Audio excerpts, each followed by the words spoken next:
Okay, magandang araw mga ka-sidecar. Welcome to my vlog. So panibagong araw naman tayo. At syempre panibagong sidecar, panibagong kulay at panibagong motor.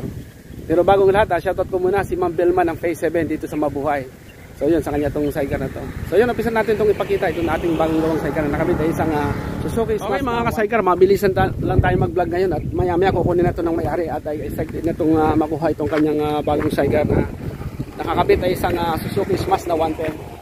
So, bali meron pala itong nakakabit na dati na sidecar na isang timbol, ano.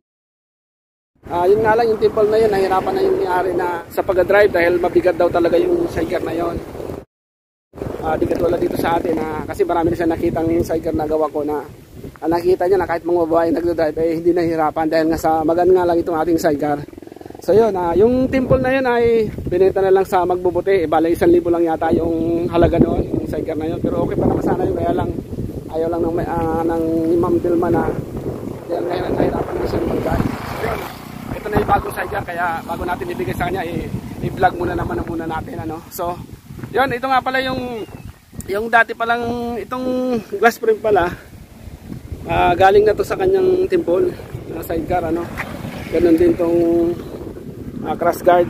So, bali nilipat na lang natin to dito sa kanyang bagong sidecar. Kaya bali nakalibre na si Ma'am Belma nito ng crash guard dahil nga dun sa galing na sa timbol to. Pero magawa ko din pala itong ano na to, yung crash guard na to.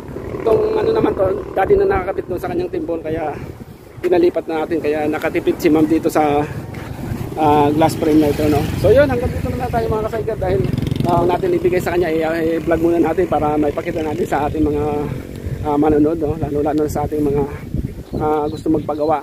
Sunod-sunod pala yung kulay pula na gagawin natin, ano. Bali 4 o 5 unit yata ito na halos sunod-sunod na ganitong kulay na black red. So ito kasi yung pinakamabentang kulay sa atin na kulay na kombinasyon dahil nga sa kadalasan kasi ang mga motor pag black red, katulad ngayon, no, black red, ganun din yung kanyang kulay ng kanyang sidecar. Kaya yon, abangan nyo pala yun yung mga sidecar, yung ating mga susunod na mga gagawin. Dahil ito nga, first time yata na 5 kulay na ganito, na sunod-sunod na ganitong kulay. So yun, hanggang sidecar, pabalik na tayo ng shop at subukan pala natin i-drive to ng isa lang kamay, ano. Ayan, kasi yung isang kamay ko may hawak na camera.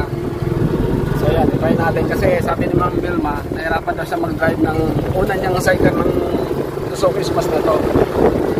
Isang timbol yun, patient. So yun nga lang, naibenta na yaw din nga tayo ng isang timbol lang doon sa kakilalang junk shop. So yun, ayan ang mga ka-sidecar, kahit isang kamay lang patient. So hindi na mahirapan si Ma'am Belma nito na mag-drive na yun ang reklamo niya doon sa una niyang sidecar na timbol.